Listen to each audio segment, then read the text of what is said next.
Welcome, everyone, to DEI After 5, the show that focuses on topics across diversity, equity, and inclusion with some of the brightest minds in the industry. Here's your hostess, inclusive culture curator and coach, Sasha Thompson. Hey everyone, and welcome to this special edition of DEI After 5. So if you have followed me for any time, you know that my career started in higher education and working in diversity, equity, and inclusion in the Office of Multicultural Affairs way back when.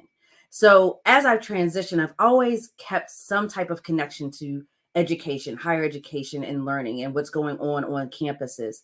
And so lately, I've been reading a lot of articles around what's been happening in Florida and this way of trying to dismantle DEI on college campuses. But it's not just happening in Florida. They are really looking at Florida as the blueprint for how to do this in several states. There are up to 13, I believe, states that are interested in how this dismantling of DEI will take place on campuses. So I wanted to have conversation with a couple of folks, some professors that are in higher education that are actually in a program at Glasgow, Caledonia, New York College that is focused on DEI and leadership and the impact of this decision in Florida. So join me right now are my guests for today, Gardy Giteau, Dr. Jeffrey Ann Wilder, and Dr. Tammy Hodo. So guests, welcome everyone. Hello, hello. Hello. Good morning. So we have a full house today, so I'm really excited about this conversation.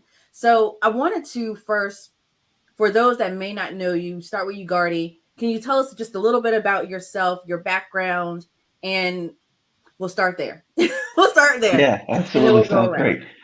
Yeah, so again, the name is Gardy Giteau. I currently serve as the program director of the MS in DEI leadership at Glasgow, Caledonia, New York College. I have background in higher education as well. And like you, Sasha, I started this work primarily working with first generation college students. My graduate degree is in social justice education. And so from there, I was able to lead a DEI office, the social justice office, and doing that work since then, professionally and consulting as well. Wonderful. Thank you. Welcome.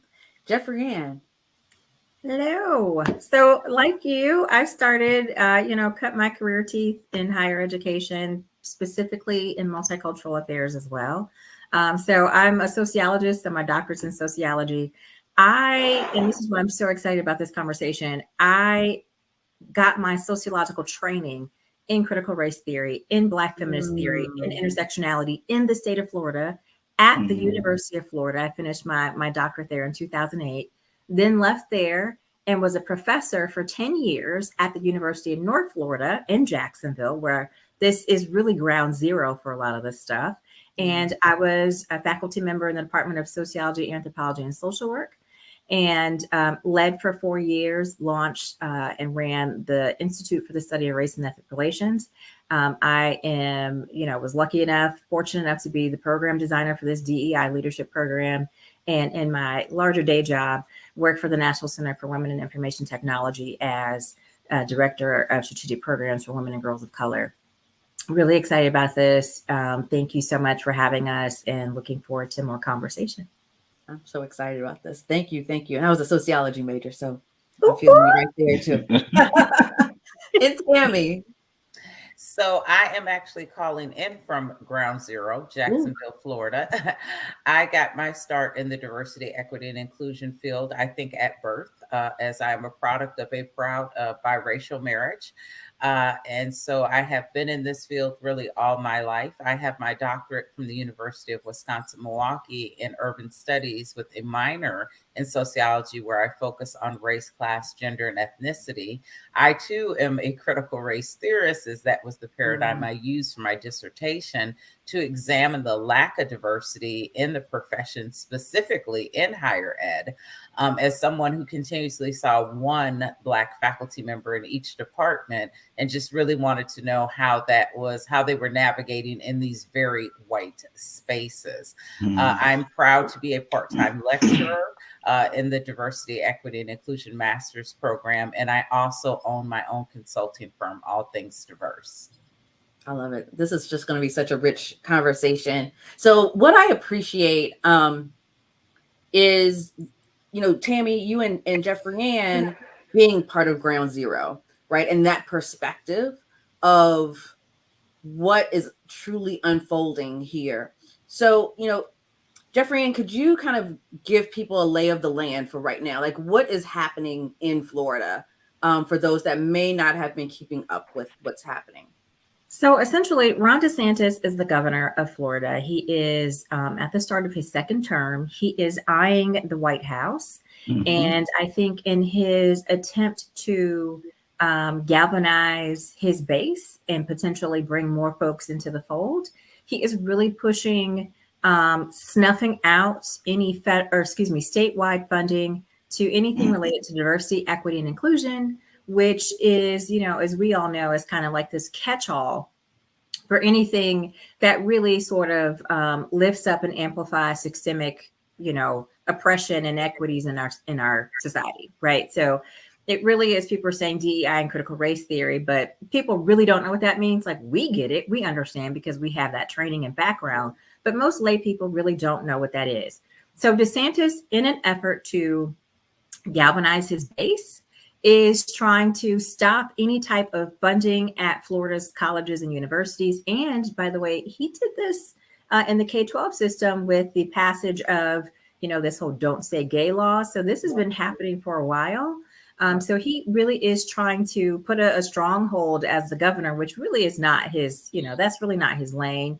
He's really trying to put a stronghold on snuffing out any type of liberal ideologies or really anything that tells the whole story about our nation and our history. And also is trying to, and it basically saying that the AP exam in African American studies has no educational value. So the state of Florida is not going to adopt it in any way. So he really has, he started this, a couple years ago, and Tammy can attest to that, by still living there. And he has really put his foot on the gas and trying to kind of snuff out anything related to difference and really trying to, hold a mirror up to who we are as a nation. Yeah, thank you. Tammy. So I want to hear from you, but what is initially coming to my mind before we dive into that is, both you and Jeffrey Ann said that you were CRT theorist, right? Critical race theory has been thrown around. It's, the boogeyman. It's this horrible, horrible thing. It's a theory.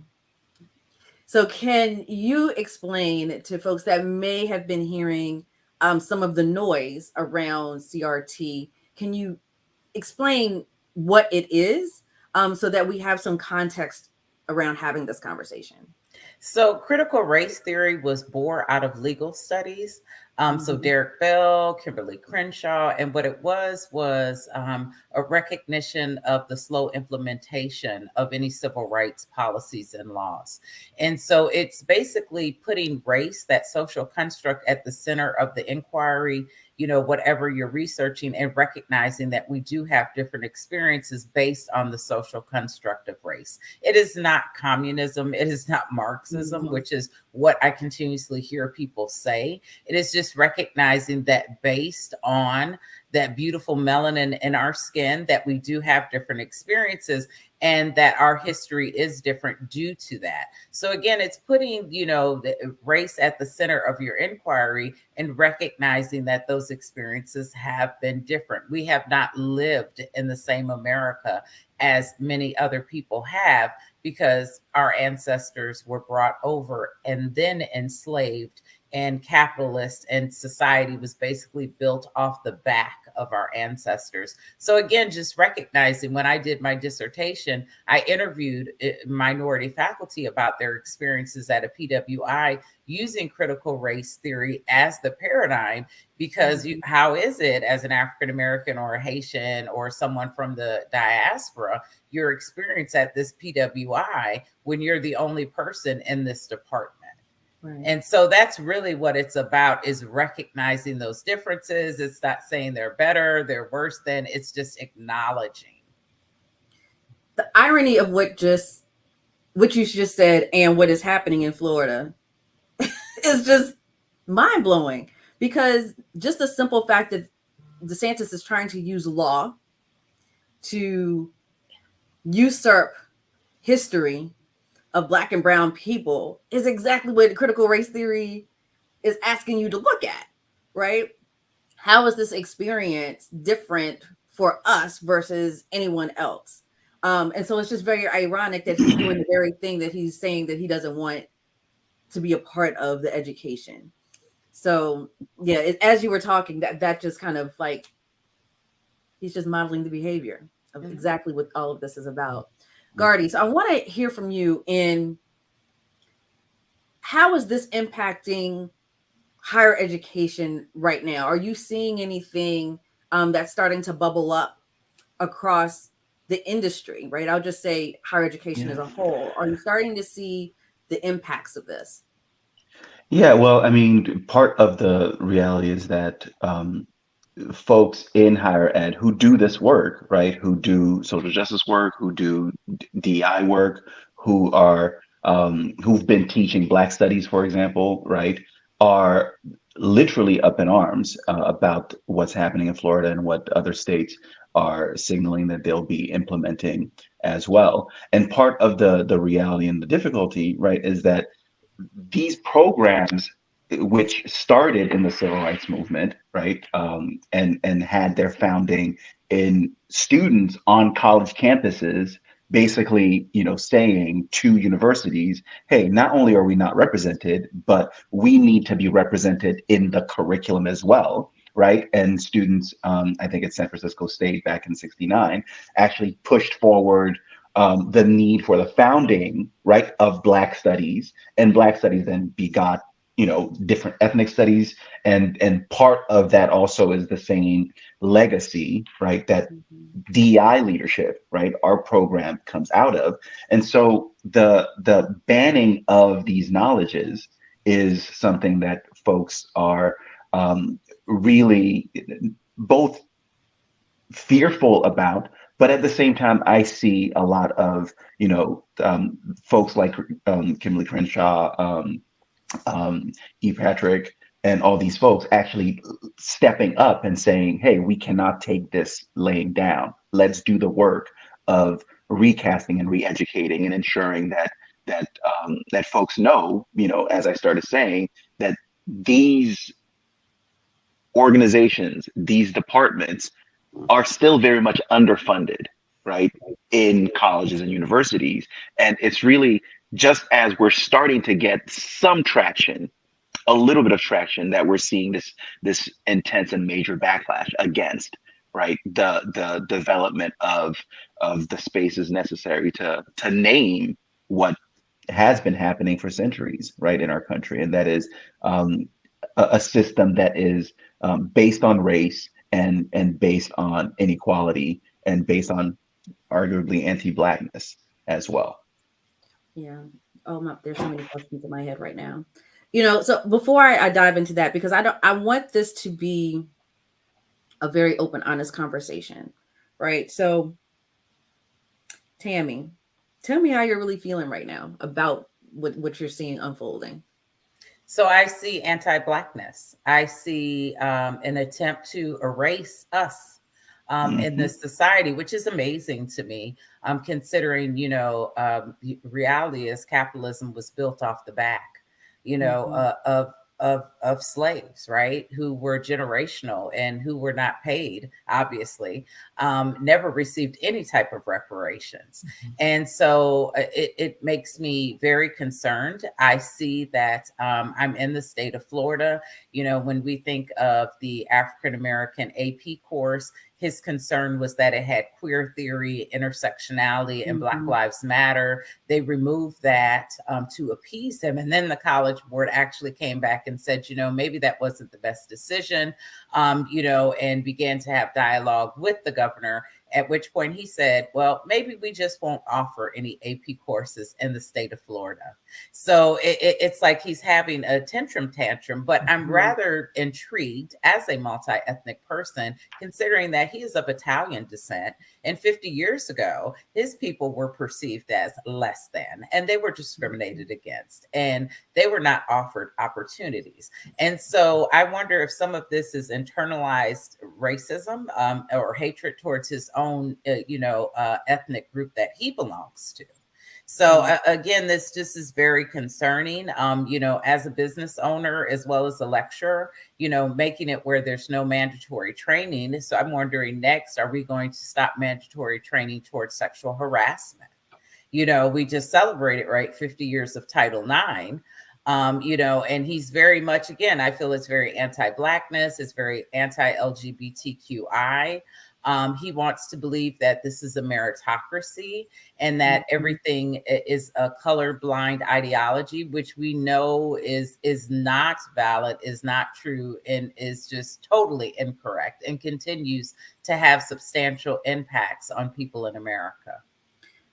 Yeah, as you were saying that, it's kind of, what's the phrase around, cutting your nose to spite your face, or whatever that phrase is, and the impact of students in Florida, high school students that may want AP studies in this work, right? And so they may now be rethinking how they're looking at school, or which schools they want to go to in Florida. Florida might now come off of their list totally as an option, because they don't offer, because of what's happening right now. So economically, yes, as we're talking about capitalism, I don't even think he's thinking of the greater impact that this could have on the state of Florida. Many people are saying that they're not even going to go to Disney in Florida. They'll go to California because of what's happening there. I can personally say, I have timeshare there. I'm thinking of switching it somewhere else. Right. It's so many different things, that the impact of this. Gardy, you look like you wanted to jump in. Yeah, no, what you're saying actually, is bubbling up for me, because in some ways I think about, back in the day, we're talking about, segregation, right? The South had a certain set of things that were happening below the Mason-Dixon line, that Black folks knew that when you go to that part of the world, to that part of this country, these are some things that you need to be mindful, aware of. These are things that you weren't going to have access to, right? Yeah. And in many ways, I feel like what is happening, right, is a resegregation of not our physical spaces, but of what knowledge is allowed where, right? Where all of a sudden, Black knowledge, Black ways of knowing, Black ways of thinking, Black experiences, Black understandings of our world, and making meaning of what has happened in the history of this country, and the ways that history is still very much alive and well in terms of marginalization and disparities to access, is all of a sudden not allowed, right, to be taught in certain states by law, right? And a few years ago, we saw it happening in public schools, K through 12. And we were like, whoa, this is a lot. And there were a lot of conversations about how to intervene and how to, support faculty, right, at those schools. And now it's happening, right, in higher education. And arguably higher education, is the place where we create knowledge, right, where we create our understanding, and where we unpack what's happened so that we can not repeat the errors of the past. But all of a sudden, these anti-woke laws are saying that teaching about these issues are not allowed if it's going to make certain people feel uncomfortable, or if it's going to make certain people feel that they are to be, they should feel upset about what has happened. Isn't that at the end of the day part of why we educate, to actually learn about the things that happened that were not good so that we don't repeat them? Right. So all of this to me is just mind-boggling, frustrating, and honestly infuriating, because doing our work as educators is basically saying education is not allowed in different spaces. And so what that's going to mean is that some Black folks are going to say, like, you know what, maybe going down there for school is not an option for us. Absolutely. Go ahead, Tammy. I see you. Well, no, I mean, I think this whole colorblind ideology, we know it's a fallacy. I think he's very much, as Jeffrey Ann indicated, playing to his base. He has a bigger agenda. It's just very concerning, when I know that, when they introduced this AP African American history course, for him to say it had no value, it added no value. If that is not anti-Blackness, I don't know what is. I mean, he specifically stated that. And it's just very concerning, that we're not going to have conversations surrounding race, gender, and history and identity. In the state of Florida now, they do have a requirement, and Jeffrey Ann will be able to speak more about this, because I was faculty at UNF as well, but I was a visiting faculty. Jeffrey Ann was there tenured, but they are required in the University of Florida system to take a diversity course. So I taught racial and ethnic minority courses, specifically a racial and ethnic minority course. And I know Jeffrey Ann did as well. And if and when this comes to fruition, that course will no longer be a requirement, which I think is something that needs to be. They have options. They can take a women's studies course or something along that line, but it's something within DEI. And my last point before I turn it over to Jeffrey Ann to expand on that is, he actually requested that all state universities give him the budget and the number of personnel that are working within this space. And the reality is that less than 1% of the entire budget is spent within this field. So we already know that in the state of Florida, it's not valued. We see people who are put in positions who are not given actual power or funding. They just prop someone up who looks the part, and they put them in a role, and that's problematic. But I would love for Jeffrey Ann to expand on that, because she had that tenure at UNF and saw and started, I mean, honestly, which she did not state, the first institute on race and ethnicity within the University of Florida system. Yeah, Jeffrey Ann, because I feel like a lot of this is attack. I feel like I was being personally attacked in some way if I had done so much work in this space. So definitely want to hear from you. There's so much I want to say. I'll hit this. I don't want to lose. I can talk more about my experience at UNF and all that in a second. But one thing that we have not raised, which is really important to amplify, is why is this happening now, right? Why is this happening now? We know this is happening now, partly because of, some type of presidential aspirations, but like this is we've seen this already in the 21st century with the election of Donald Trump, because that was backlash to 8 years of Obama. What we're seeing right now is backlash to what happened 3 years ago almost, with the death of George Floyd, Ahmaud Arbery, Breonna Taylor, and others, right? There was so much momentum, and there was this huge racial reckoning for justice, right? Which resulted in the starter programs that we're seeing right now at Glasgow Caledonian, the explosion of the DEI field in general across the board. I mean, every industry is saying, okay, we have to do better. We need to respond. We're going to bring on someone at the C-suite level to lead our diversity efforts and initiatives. We're going to create new offices. After I left the University of North Florida, I, walked into one of those inaugural roles for a school district here in the Cleveland, Northeast Ohio area. And what you see now is a response to that. That's backlash, because we were doing so well. There's so much momentum. We're getting this ball rolling. Consultancies are exploding. People want justice. That's important. And this is just kind of like the response to that. And I know that we've been talking a whole lot about the state of Florida, but let's be clear. right? You keep your timeshare, okay? Don't move your timeshare to California or somewhere else, because guess what? Florida is always ground zero for a lot of stuff, right? There are going to be other, you alluded to this already, there are going to be other states who are going to start to adopt this. Nikki Haley has already announced that she is going to be running for president. And one of her talking points thus far has been critical race theory is un-American. Okay. Mm-hmm. So we have to think about how we sort of broaden and think about, how we create solutions, not just for Florida, but for everywhere, right? I'm in the state of Ohio currently, even though our governor isn't talking about that. Just last year, there was legislation at the state level around snuffing out critical race theory. I mean, none of this stuff is new, and we have to be careful about just kind of placing it in Florida. Oh, that's that stuff they do down in Florida. No, we need to be woke about that and recognize that this is a broader national push, because people are feeling really uncomfortable about, I'm sorry, our country's bullshit and our history continually repeating itself. Our Black and brown brothers dying and sisters dying, right? I mean, it is just so much bigger than the state of Florida. And I don't want us to lose sight of that, because this is a national movement, right?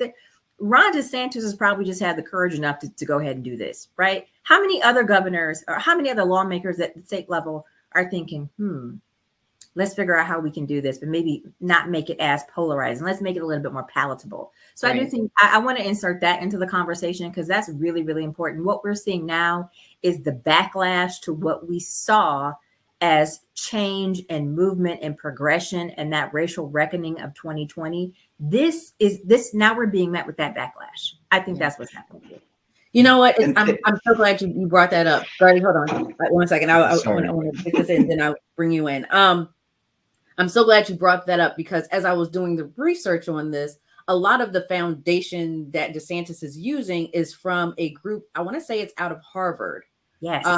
That is really trying to dismantle DEI. That was the article that was in the Chronicle of Higher Education. And one of the leading voices in that is a professor out of Georgetown who was investigated for things that he said about Ketanji Brown when she was going up for Supreme Court.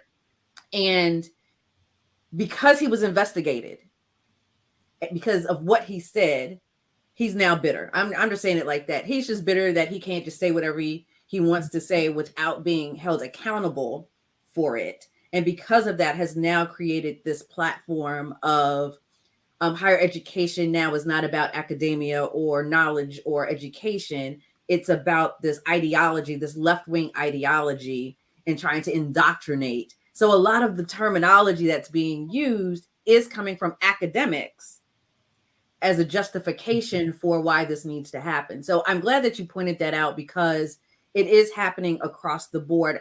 Florida just happens to be the one that took up, the mantle of, yes, we'll lead this. But there are, I want to say it's about 13 different states that are watching very closely, because they are starting to do the same thing under the radar. So Gardy, sorry about that. Go ahead. Yeah, no, I mean, in some ways, you're voicing the reality, right? That the anti-CRT kind of legislation, started, as Jeffrey and I was saying, literally the same summer, right? The same summer that we saw the uprising for racial justice. That was a global phenomenon. That fall, anti-CRT became a thing and a concerted strategy. And in the same way, right, you're articulating the fact that in response to a Black woman being seated as Supreme Court justice, somebody who was misogynistic and exercising what we call misogynoir, engaged in developing a movement to undo the kind of knowledge and the kind of work to bring inclusivity into our universities, to ensure that folks who are Black, who are Latinx, who are queer, who identify as women, who may have a disability, who are saying, hey, we're here and our experiences should be part of this institution, all of a sudden that's a little too much, right? And so knowing and understanding that and naming that is really important, as we move forward into challenging it, right? We have to your point, know why and how, and in order to then devise a strategy for actually intervening and undoing what is being done intentionally. The miseducation, the misinformation that and the problematic way that CRT is being casted, and now DEI, right, Yeah. with the as a larger kind of umbrella, is really intentional about really taking back the gains, right, of the last 3 years, taking back the gains, since Rodney King, taking back the gains, since the civil rights movement, since the Black Power movement, and so on and so forth. So every time something progresses, there's a movement to take back those gains, and we have to be steadfast in ensuring that that does not happen. It's the flipping of terminology, right? Where DEI for a while had such positive thoughts around it, and then it was quickly flipped to be this very negative thing that was excluding white men, particularly, specifically. The woke movement, right? Woke started out as African American colloquialism, quickly got flipped, and now, as my 86-year-old aunt told me last night, she was like, "That's the new N-word. It's saying the N-word without, so if we're saying we don't like this woke ideology, that's just another way of really saying we don't like y'all." And so it's this, again, how do we counter what's happening in a way that is long-term? Because what I am worried about, or what I'm thinking through, is when I look at the blueprint, the 4 points that this Georgetown University professor has put out there, I actually agree with his 4 points. But in order to do that, it's the work of DEI. So one example was getting rid of the DEI monarchy, or whatever. They didn't say monarchy. The DEI, I can't remember the word that they used, but basically just the structure of it. And I'm like, you know what? That's actually the point. DEI professionals are actually trying to get organizations to a point where they don't need DEI professionals. Right? Where it is such a part of the DNA of the organization that if one person leaves, it doesn't all go away. Right? It's a part of how we function. So I was like, yes, I agree with that. But in order to do that, these are the things that need to be put in place. Wanting to get rid of ethnic specific programming. Great. So if we do that, what are we doing to make sure that everything that we do is equitable, that is representative of everyone, right? So it's like a different mindset. And let's get rid of nepotism, because that's part of the problem too, right? Just because you're family doesn't mean that that's the right person for the job. And so there's some other things that will need to be dismantled in order for them to get that blueprint that they want. And I don't even think they realize that they are actually in alignment with the principles of diversity, equity, and inclusion. They're just making it such a divided ideology, because they know that many of their followers or supporters aren't educated in these areas and in these spaces. Yeah. And I'm sorry. Go ahead, Tam. No. And Go ahead. thank you, Gardy. I think that they're very much relying on that lack of education. That's the whole point, is that people don't know, and they're listening to these sound bites and they're going off of that.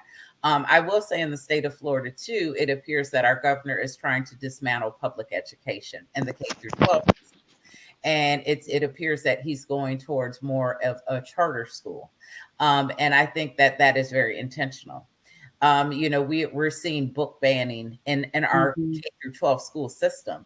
Books, about Hank Aaron, books that we would not perceive as racially antagonistic, but just the true history of how he was able to integrate and break barriers. And he's taking away these books, and any representation. And I just think it's really significant for people to understand that, like, there are conversations surrounding affirmative action. I need people to understand statistically, white women have been the primary benefactors of that. Yes. So when we talk about nepotism, and we think about affirmative action, we don't want to talk about white men, and their 300 years of affirmative action. Or we don't want to talk about white women benefiting, being 80% of the diversity, equity, and inclusion officers who do not experience the intersectionality that we bring to the table, not only as a woman, but as a woman of color. Or if I were a trans woman or a woman in the LGBTQI community, I'm a disabled vet. I bring quite a bit of intersectionality into that space. And he's working extremely hard to dismantle that. And it's just amazing to me. And again, just playing off the lack of knowledge, when I see, and just transparently, when I see the flags, for Ron DeSantis, or I see the Confederate flags, they're typically in front of a rundown trailer, or somewhere in a low income area where I know, cognitively, they don't have the skills or the education academically to understand, and they're just basing it off of these sound bites. But I'm rather afraid of him, because unlike the past president, and I know that he is definitely going towards, running for president, he has a degree from Harvard, Yale. So yes, that's much more, that gives me fear and pause versus the last one. So I think that these are things that people need to recognize. Yeah, let's get rid of nepotism, because when I see nepotism, it doesn't really impact my community. We're not really in those positions of power. Right. So let's do that. Let's actually vet people based on qualifications. African-American women are the number one, most educated group in America, but we don't want to have conversations surrounding that. Yeah, absolutely. Yeah. Gardy, I know you. No. I mean, Dr. Hodo and Dr. Wilder already spoke all the truth. And the only thing I would add is something that actually, as I was thinking about our session, that came to me, is really that anti-CRT, right? And in this case, anti-DEI is really just strategic propaganda aimed at capitalizing on a centuries-old wedge, right, between poor white folk, and people of color. Yes. Plain and simple. And that wedge has been, created on purpose, and for the purpose of ensuring that those who, control the means of production, those who are empowered, those who need to wield power in a particular way, can sustain that power, and can keep those, folks who would otherwise, be brothers and sisters in struggle together, away from actually engaging in that work with one another. Yeah. Because the poor white folk, who don't benefit from the hyper capitalist ways of, places like Texas, for example, who will invite corporations in and lower wages and all these things, are the same ones who unfortunately, right, are voting for, or should I say against, their own interests. Mm-hmm. I mean, that's a whole level of white supremacy that we don't have time to go into today. But I think that's part of it, right? And why a lot of Latino and Latina voters also vote against their own interests, or, not necessarily seeing that, because they align so much more with whiteness than with people of color, right? And the whole anti-Blackness and how that plays out, and how it's used, again, as propaganda, right? Of, when you were saying that, what clicked into my mind was, they're taking our jobs. Well, what jobs are they taking that you want? Because you're not going out picking strawberries. Those are the jobs that most of the, migrant folks that are coming in are doing. Mm-hmm. But then you're mad when strawberries are, high in price. It's just, they're not necessarily seeing or understand the economics behind it. And again, that goes back to education. Mm-hmm. And it was yesterday, I want to say, earlier this week, I saw a chart of the 50 states and the levels of education by those 50 states. And not by surprise, the South was at the very bottom. the very bottom where a majority of the people had less than a high school diploma, I believe. Right. So again, when you think about what's being said and the messaging, my background is in marketing as well. So I'm always thinking about messaging and what's being said and what's not being said in those messages. When we talk about kind of poor whites, it's like, yeah, I'm aligning with my whiteness, but not necessarily understanding how much they connect with people of color in that struggle as well, too. And so there's all of that. Jeffrey, I want to get your voice back in here. As we're thinking about this, looking at it from a more holistic standpoint, what can universities do to prepare themselves for this if it comes down the pike? So I think this is probably a good time for a commercial for this program, right? Yeah. So I've got two things that off the top of my mind. So you were talking earlier about, the 4 tenets that folks are kind of trying to hang on as like why we don't need DEI. But if organizations really truly want to kind of ensure that they are, anti-CRT policy proof, it becomes really important for them to elevate those beautiful words that are in everyone's mission and vision, right? And to really ensure that inclusion, belonging, justice, equity, fairness, all of those lovely words really become embodied into the fabric of everything that organizations do, right? To the point where we are so equitable and fair, and we look at everything through such a critical lens that we don't necessarily need a chief diversity officer to lead this work for us. Everyone understands how they can ensure that they are leading with equity in everything they do, whether it's financial decisions, whether it's facilities and grounds and operations.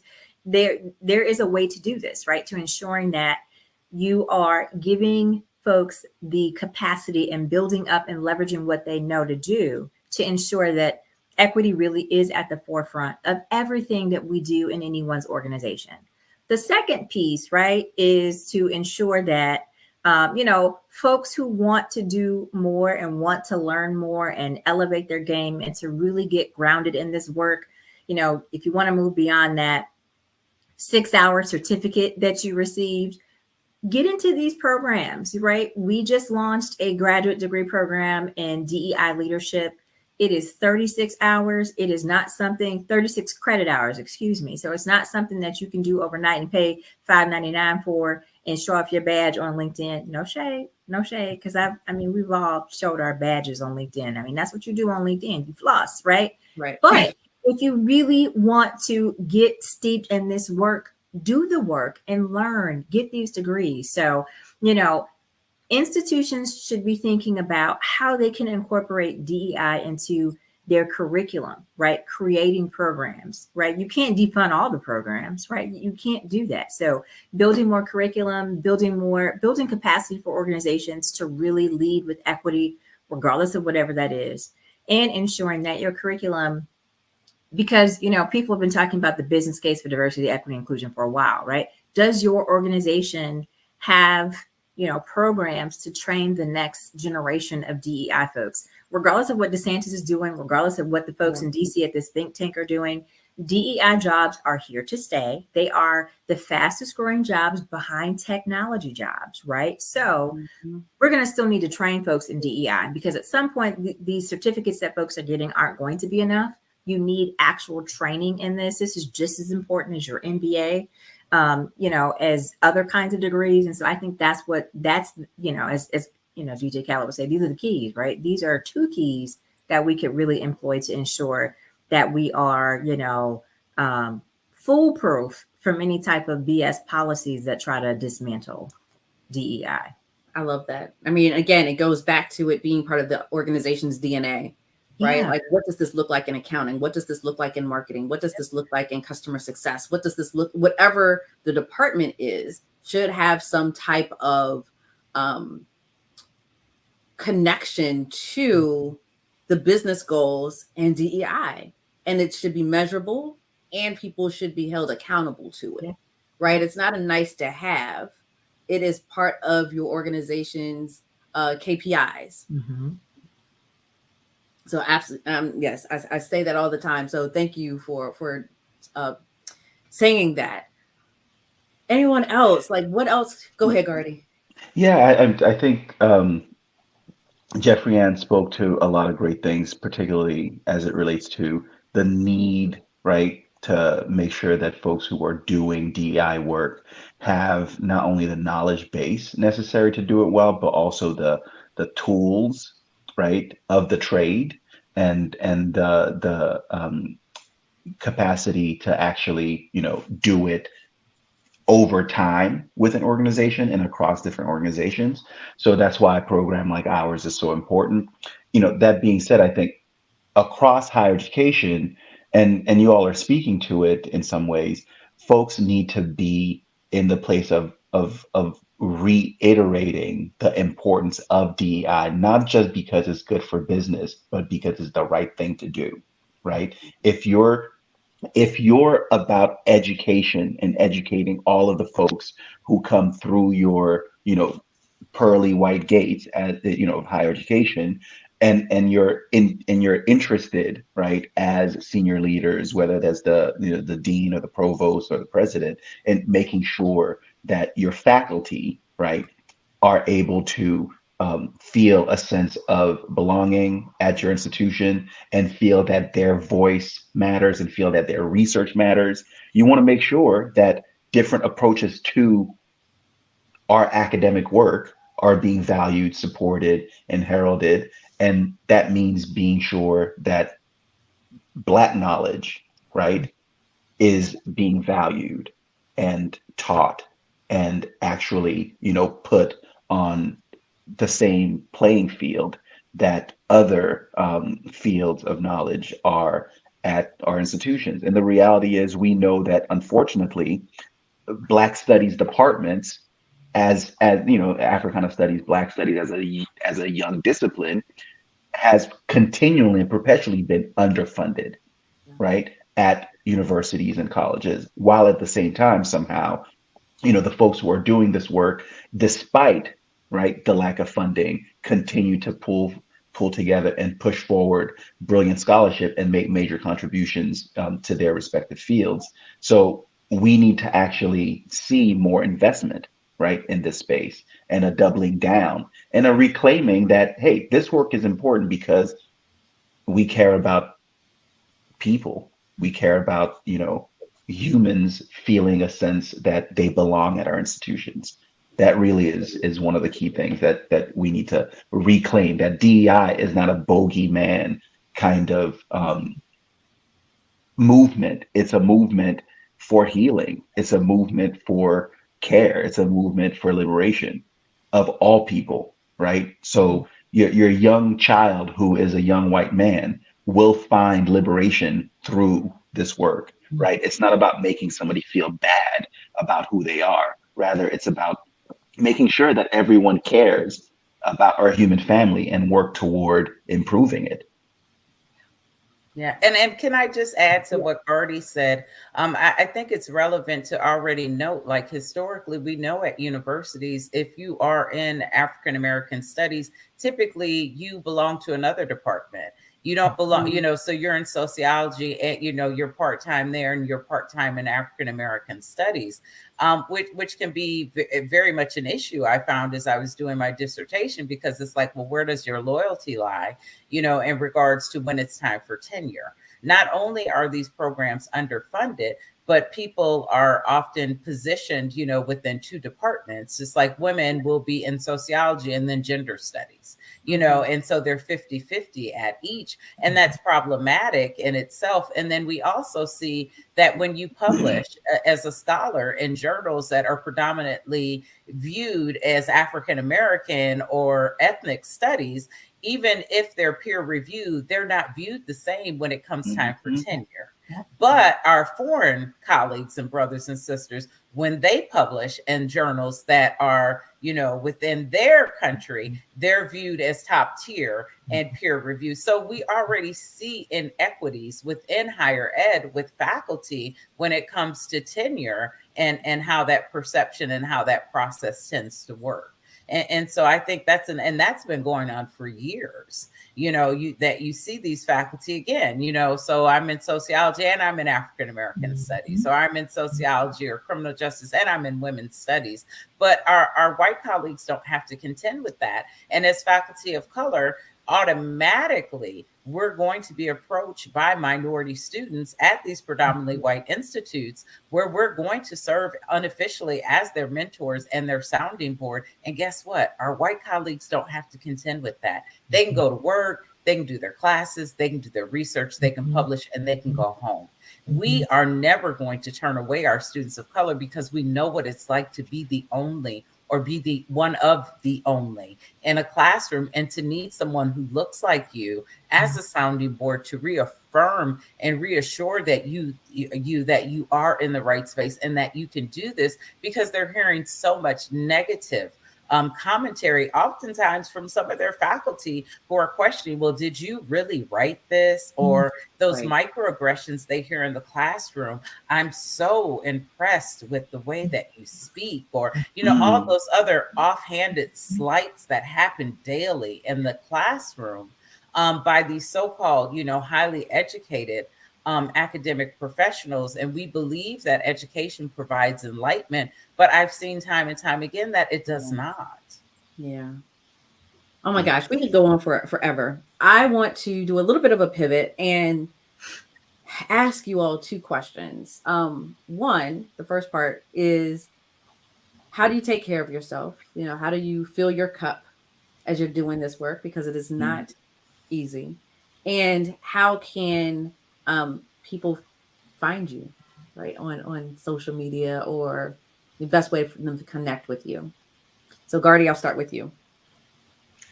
Yeah, well, thank you so much, Sasha, for having us. This has been an amazing conversation.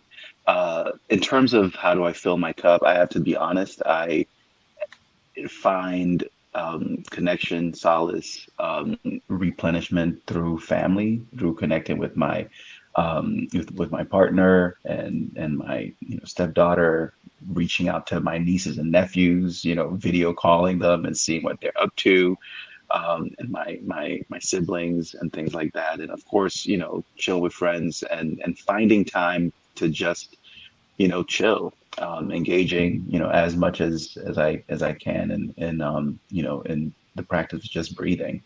So that would be one of the key things. And in terms of reaching out, myself, I'm on LinkedIn. I'm probably one of the only Gardy Guitos on LinkedIn. I also do consulting work, as well as my colleagues. The thing that's special about our faculty is that we're all scholar practitioners. So you can find me at gardyguito.com. And beyond that, our email accounts at GC NYC. Thank you. Jeffrey Ann. Well, Housewives of Potomac in Atlanta, in that order. Football, and I'm very sad because it's going to be a minute before we'll be able to watch any NFL or college football. But there is the draft coming up in April. My babies, I have two girls, and they always fill my cup, even if it's just, with a hug. Bar, I've gotten into doing bar, like the exercising, and pedicures. That's how I fill my cup regularly, with all of those things. Love it. Love it. Yeah. And how can folks get in contact with you? Oh, okay. Well, I know I'm the only Jeffrey Ann Wilder in the world. So you can find me on LinkedIn, Twitter, Medium, my website. I'm there. Thank you. And Tammy. So similar to Jeffrey Ann and Gardy, mine is family. So my husband, my son, my mom recently relocated to the area, my brothers and sisters and nieces and nephews. Another outlet for me is exercising. That's how emotionally I could kind of work out some of those frustrations that I have. So that's really how I do it. And then I like to relax, take vacations, all inclusive, Yes. 2-cupped, 2-fist, as the young folks say, and just lay in the cabana and relax. And so that's really how I unwind. In regards to getting in touch with me, I will say I got to plug my book. We recently came out with an academic textbook, How to Engage in Difficult Dialogue. Thank you, Jeffrey Ann. How to Engage in Difficult Dialogue, Identity, Race, and Politics. It's available on Amazon. It's through Rutledge House. I am also on LinkedIn. My consulting company is All Things Diverse. I am Tammy L. Hodo because oddly enough, there is another Tammy Hodo. So All Things Diverse, LinkedIn. I'm on Twitter at All Things Diverse as well. Wonderful. Thank you all for being a part of this conversation today. I mean, this was just the tip of the iceberg, because there's going to be so much to see and watch over the next few weeks and months, and hopefully not years. But I wanted to start having this conversation because a lot of people aren't quite sure what's happening and the impacts of this, or how they can start thinking about what they need to do to prepare themselves in case this comes down the pipe. So thank you so much for joining me today. This has been absolutely amazing, and I look forward to continued conversations with you all. And thank you all for watching this episode of DEI After 5, this special edition. Please continue to tune in. We will continue to have these conversations in addition to our regular DEI After 5 on every Tuesday at 5:15 p.m. on YouTube or your favorite podcast platform. Until next time, have a good one.